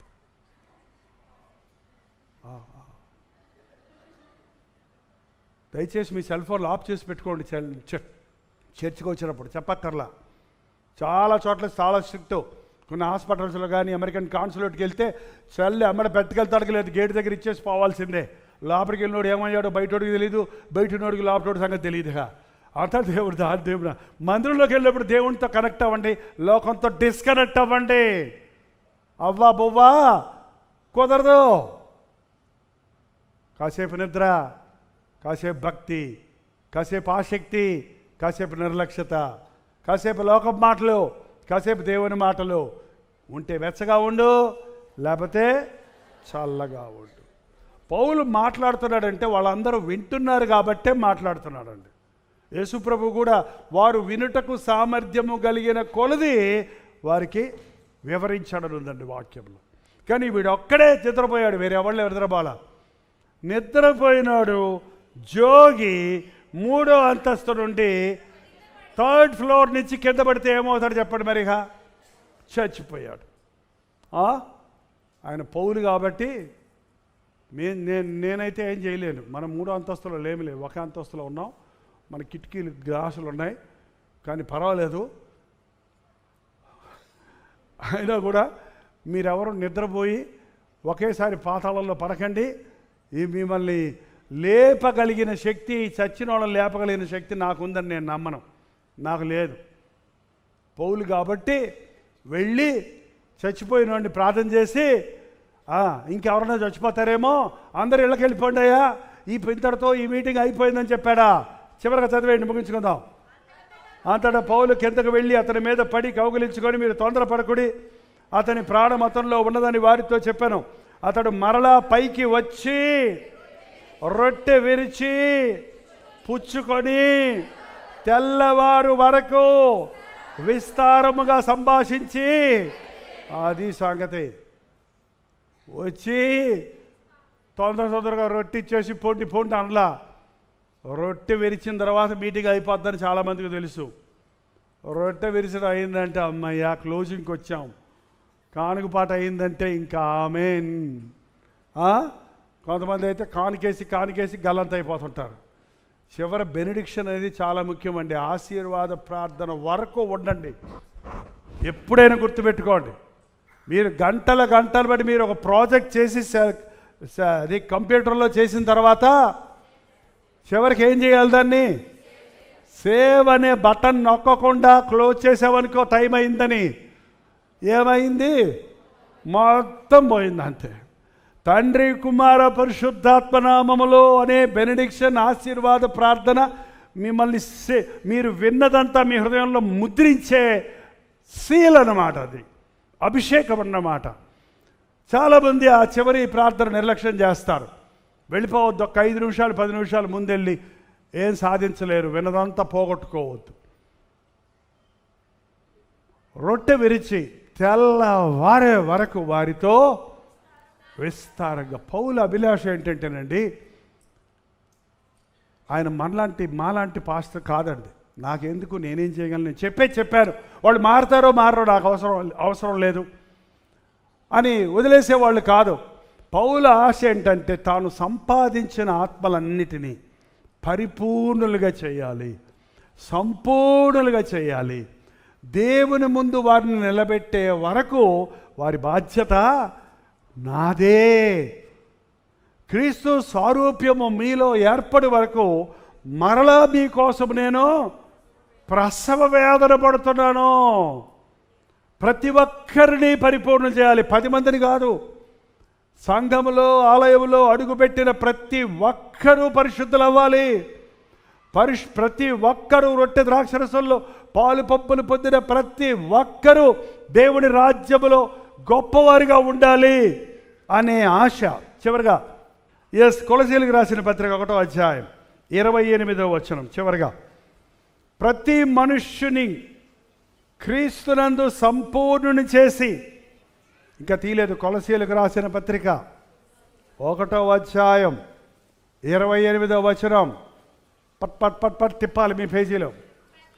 ప్రతి మనుష్యుని క్రీస్తునందు సంపూర్ణునిగా చేసి ఆయన ఎదుట నిలవబెట్టవలనని సమస్త విధములైన జ్ఞానముతోనూ మేము ప్రతి మనుష్యునికి బుద్ధి చెప్పుచు, ప్రతి మనుష్యునికి బోధించుచు ఆయనను ప్రకటించుచున్నాము.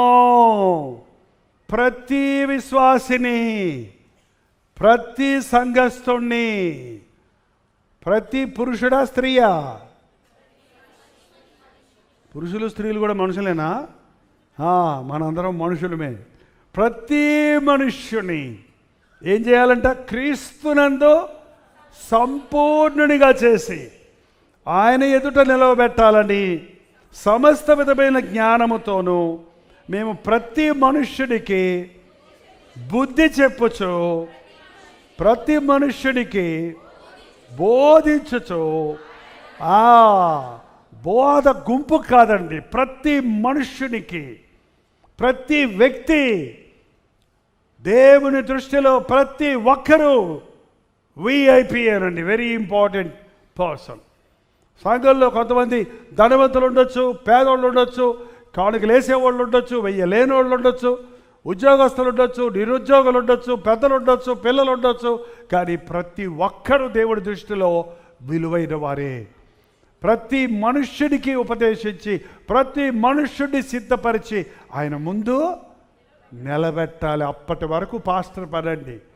పాస్టర్ పని ప్రసంగం చేస్తే అయిపోయింది అనుకోండి. నేను పాస్టర్ పని ఎప్పుడంటే, నా వాక్యం విన్న వారందరూ, నాకు అప్పచెప్పిన వారందరూ దేవా నీ ముందు నిలబెట్టే వరకు వారి విషయమై నేను ప్రార్థించాలి, వారిని హెచ్చరించాలి, గద్దించాలి, బుద్ధి చెప్పాలి, దిద్దాలి అనే ఆశతో ఈరోజు దేవుడు ఒక టీవీ ప్రోగ్రాములే కాకుండా సోషల్ మీడియా ద్వారా రోజు చెప్పుకుంటూ వస్తుంటే చాలామంది యోగ్యులు అవుతున్నారు.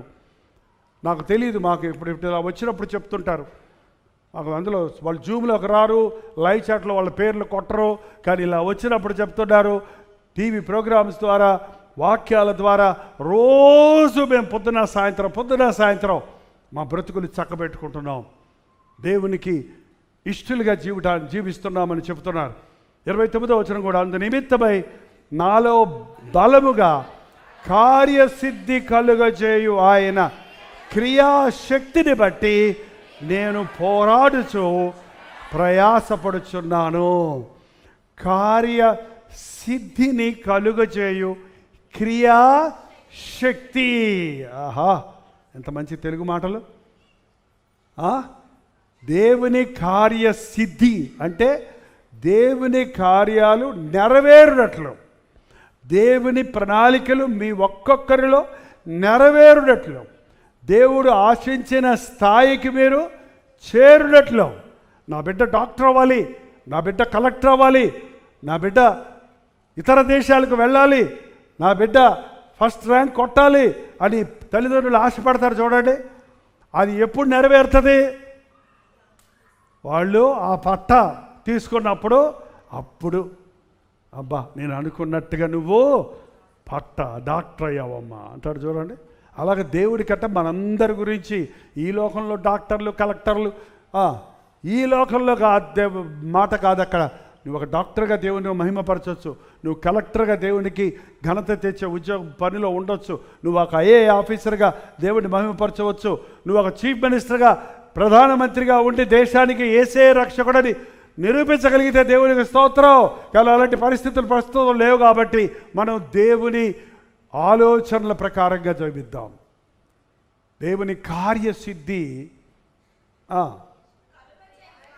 ఆయన క్రియాస్, ఆ కార్యం నెరవేరటానికి ఆయన మన హృదయాలలో తన క్రియలు జరిగిస్తాడు. ఏ మనుష్యుడు తనంతట తాను ఏమీ చేయలేడండి, ఏమీ చేయలేడు. ఒక మంచి పాస్టర్ అవనివ్వండి, ఒక విశ్వాసం అవనివ్వండి, ఒక పరిచారకుడు అవనివ్వండి, నువ్వు ఏదైనా సాధించగలిగావంటే అది దేవుని కార్యసిద్ధి నీలో క్రియాశక్తిని కలుగు చేసినంతను. అందుకే పౌలు అన్నాడు, నన్ను బలపరచువాని యందు సమస్తము చేయగలను. వారానికి ఒక్కసారి ఆదివారం విశ్వాసులందరూ సమకూడినప్పుడు ప్రభువు దినమని, మనోహర దినమని, ఘనమైన దినమని కానీ ఎంచుకుంటూ విశ్వాసులందరూ కలిసి దేవుని గొప్ప ఆలోచనలతో ఎలాగూ సంఘాభివృద్ధిని కలుగజేయాలా, ఎలాగూ నశించిపోతున్న ఆత్మలను రక్షణలోనికి నడిపించాలా, ఎక్కడ వాక్యము లేని వారు ఉన్నారా, ఈ విజయవాడ పరిసర ప్రాంతాల్లో ఎన్నో సందులు గొంతుల్లో ఉన్న వారు ఎందరో ఉన్నారు. ఒక సంఘం అక్కడే కూర్చొని ఆనందించేది కాదు, కానీ ఇక్కడ బలం పొంది, ఇక్కడ శక్తిని పుంజుకొని, ఇక్కడ ఆసక్తిని పొందుకొని చుట్టుపక్కల దేవుని వాక్యాన్ని విస్తరింపజేయాలి ఉండాలి. ఇక్కడ యవనస్తులందరినీ ప్రభునామంలో హెచ్చరిస్తున్నాను, మీ జీవితంలో ఒకేసారి వచ్చే యవ్వనం మళ్ళీ రాదు. మీ యవ్వనాన్ని వృధాపరుచుకుంటే మళ్ళీ తిరిగేది మీ జీవితంలో you will never be 21 years old next year. ఈ సంవత్సరంలో ఉన్న వయసు నెక్స్ట్ ఇయర్ లేదు, నీకు మళ్ళీ రాదు. నువ్వు ఎంత తొందరగా ప్రభువుకు నీ జీవితం అప్పగించుకుంటే అంత ఎక్కువగా దేవుని సేవలో వాడబడతావు. నేను ఎప్పుడు దేవుని స్తుతిస్తాను. 19th yearలో ప్రభువుకి నా జీవితం ఇచ్చుకున్నా, అది ఇంకా ఈ రోజు వరకు కొనసాగించే దేవుని కార్యసిద్ధి నాలో క్రియాశక్తిని ఇస్తూ మూలాన ఆగకుండా సాగుతున్నా. 120 మంది చేసిన ప్రార్థన ద్వారా బూదిగంతముల వరకు ఆయన సువార్త విస్తరించింది. ఇక్కడ నిక్కచ్చైన వాక్యానుసారంగా జీవించి ప్రభు బలలో పాలుపంపులు పొందే వారందరూ నేను ఆయన సొత్తు అని మిమ్మల్ని మీరు ఎప్పటికప్పుడు పరిశీలించుకుంటూ మీ హృదయాలను దేవునితో సరిచేసుకుంటూ దేవుని ప్రణాళికలు ఎరిగితే అద్భుత కార్యాలు మన ద్వారా దేవుడు జరిగించాలని ఆశపడుతూ ఉన్నాడు. ప్రార్థన చేసుకుందాం. మోకరించగలిగిన వాళ్ళు మోకరించండి, లేకపోతే మీరున్న స్థలాల్లో లేచి నిలబడండి. దయచేసి ఎవరు కూర్చొని కుర్చీల్లో ప్రార్థన చేయడానికి మీరు చాలా బలహీనులైతే లేక అనారోగ్యంలో ఉంటే తప్ప కుర్చీలో కూర్చోవద్దు. చోటు లేకపోతే మీరు నిలబడచ్చు, మోకరించగలిగిన వాళ్ళు మోకరించవచ్చు. మనస్ఫూర్తిగా దేవునితో ఒక మాట చెబుదాం. నిన్ను ఆరాధించుకోవడానికి వచ్చానన్నప్పుడు మన జీవితాలు ఆయనకి అర్పించుకుందాం. ప్రతి ఒక్కరూ మీ హృదయాన్ని దేవుని సందులో కుమ్మరించండి. నోరు తెరిచి ఒక మాట చెప్పండి. నాయన నీ బలలో పాలు పంపులు పొందడానికి నన్ను సిద్ధపరిచయ్యా. నా హృదయం దోషారోపణ చేసే విషయాలు, నాలో ఉన్న అహంభావం, నాలో ఉన్న స్వార్థం, నాలో ఉన్న అసూయ, నాలో ఉన్న ప్రతి విధమైన లోక సంబంధమైన పాప సంబంధమైన దాన్ని నీ సన్నిధిలో ఒప్పుకుంటున్నానయ్యా. నన్ను నేనే విమర్శించుకుంటున్నాను, నన్ను నేనే పరీక్షించుకుంటున్నాను. నన్ను దీనుడిగా చేయి, నన్ను పరిశుద్ధరాలిగా చేయి. నా హృదయంలో నీ ఉండయ్యా. నా జీవితంలో నీ మహిమ, నీ ప్రేమ, నీ కృప ద్వారా నింపబడడానికి సహాయం చేయని ప్రతి ఒక్కరిని నోరు తెరిచి అడుగుదాం. కొద్ది నిమిషాల్లో ప్రభు బల్లోకి వెళ్తున్నాం, ఆరాధన ముగించుకోబోతున్నాం. ఇది ప్రశస్తమైన సమయం. ఆరాధ్య దైవమా, సర్వమా, ఆ మహిమ వీడినా నాదరికి చేరినా, ఆ మహిమ వీడినా నాదరికి చేరినా. ఇదే వందనం, వందనం, ఇదే వందనం, వందనం, వందనాలేసయ్యా, వందనం, వందనం అయ్యా. నా కొరకు సింహాసనాన్ని వదిలిపెట్టి సిలువకు దిగిరి వచ్చిన యేసయ్యా, పరలోకపు మహిమను విడిచి సిలువలో యాగమైన యేసయ్యా, నా పాపములను భరించుట కొరకు, నా శిక్షను భరించుట కొరకు, నా అవమానమును నిందను భరించుట కొరకు సిలువలో వేలాడిన యేసయ్యా, నా స్థానంలో నా కొరకు మరణించి నన్ను బ్రతికించిన యేసయ్యా, నిన్నే ఆరాధిస్తున్నానయ్యా. నీకే వందనాలయ్యా. నోరు తెరిచి ప్రభుకు చెప్పండి. ఊరకరాలేని రొట్టె ద్రాక్షరసం. ఆయన మన కొరకు నలగబట్టబడ్డాడు. ఆయన మన కొరకు చింతించిన ఆ నిర్దోషము నిష్కలంకమైన రక్తము ద్వారా మనకు పాప క్షమాపణ సిద్ధపరిచిన యేసయ్యను స్తుతిద్దాం.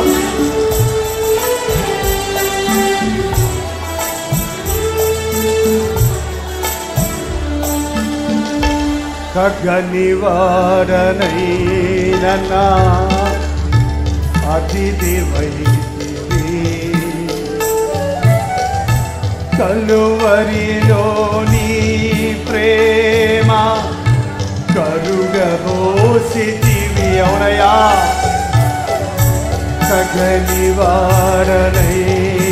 నా అతిథివైతివి, కలువరిలో నీ ప్రేమ కరుగబోసితివి. నా విమోచకా, నా సహాయకా,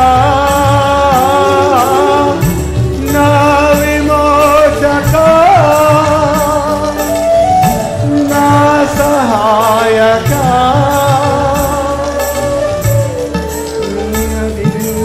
సేవ చేయ ధన్యపాయనే, నీ దివ్య సేవ చేయ ధన్యమాయనే. ఇదే వందనం, వందనం. మనస్ఫూర్తిగా చెప్దాం. వందనం. మీ సెలవు యాగము కొరకై వందనాలయ్యా. వందనం. నాకు ఇచ్చిన ఈ రక్షణ కొరకు వందనాలయ్యా. వందనం. ఆరాధ్య దైవమా,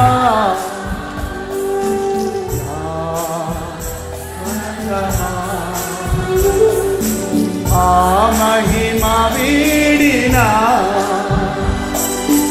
నాదరికి చేరినా, ఆ మహిమ వీడినా నాదరికి చేరినా. వందనం, వందనం అయ్యా, వందనాలయ్యా.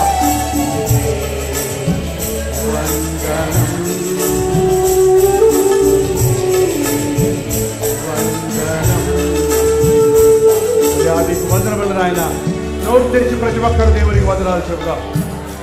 ఏ యోగ్యత లేని నన్ను నాయన, ఏ దిక్కు లేని నన్ను నాయన ఎందుకు ప్రేమించావయ్యా? ప్రారంభించినట్టుగా నన్నే ప్రేమించవే. నిన్ను హింసించిన, నిన్ను దూషించిన, నిన్ను బాధ పెట్టిన, నిన్ను నిర్లక్ష్యం పెట్టిన, ఇంకా నన్ను ప్రేమించే నీ అనంతమైన ప్రేమకై వందనాలయ్యా. నన్ను తోసివేయక చేర్చుకున్న నీ ప్రేమకై వందనాలయ్యా. నన్ను క్షమించిన నీ ప్రేమకై వందనాలయ్యా. నోరు తెచ్చి ప్రతి ఒక్కరు దేవునికి వందనమని చెప్పండి. ఎందరికో లేని భాగ్యం నీకు ఇచ్చాడు. నిన్నెంతగానో ఆయన ప్రేమించి తన ప్రాణాన్ని నీకు అర్పించాడు. ఆ ప్రభువుకు వందనాలు చెబుదాం. రొట్టె ద్రాక్షలతో తీసుకోవడానికి నా హృదయాన్ని సిద్ధపరిచయ్యా. ఒక్కసారి మీ హృదయంలోనికి తగ్గు చూసుకోండి. మీ హృదయం దోషారోపణ చేసే పాపాలుంటే, తప్పులుంటే, పొరపాట్లుంటే ఇదే సమయం. మన పాపములు మనము ఒప్పుకున్న ఎడల ప్రభువా నన్ను క్షమించు అన్న మరుక్షణంలో నువ్వు క్షమించబడుతున్నావు. నువ్వు నిర్దోషిగా తీర్చబడుతున్నావు. ప్రతి ఒక్కరు నోరు తెరిచి ప్రభుతో మాట్లాడండి. అయోగ్యంగా ప్రభు వలలో పాలుపొగలు పొందొద్దు. మిమ్మల్ని మీరే విమర్శించుకోనండి. నేను సరిలేను అని ప్రభు వల్ల తీసుకోవడం మానవద్దు. ఇప్పుడు మానితే, ఇప్పుడు సరిలేనని వెళ్ళిపోతే నీ బతుకంతా అలాగే ఉండిపోతావు.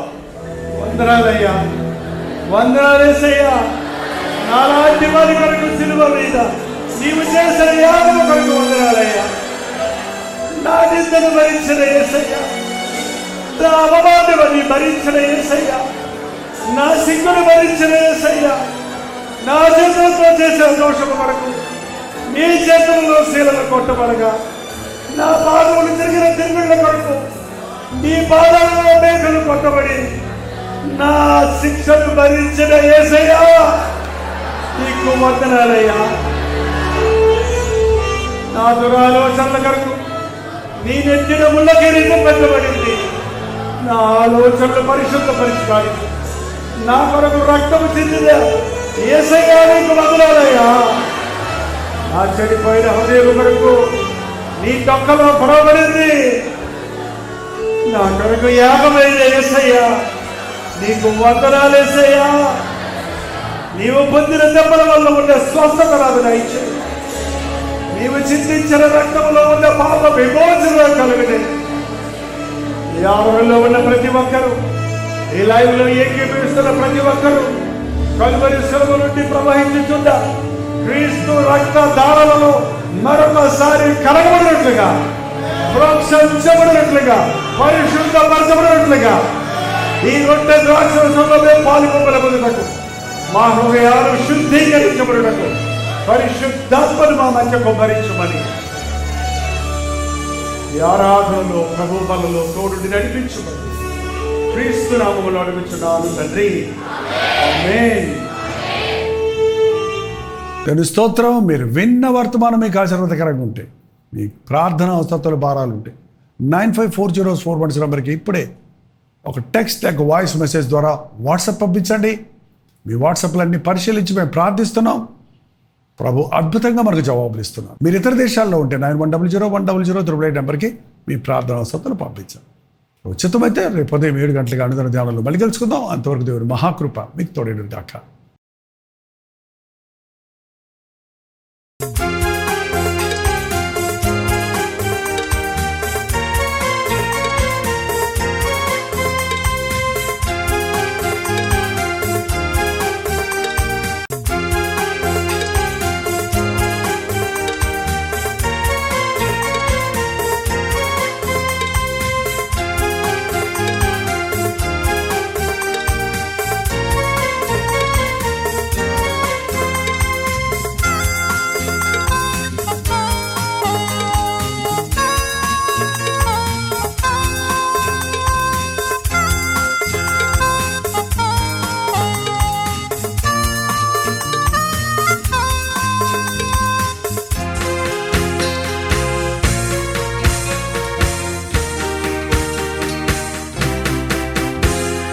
బ్రతుకు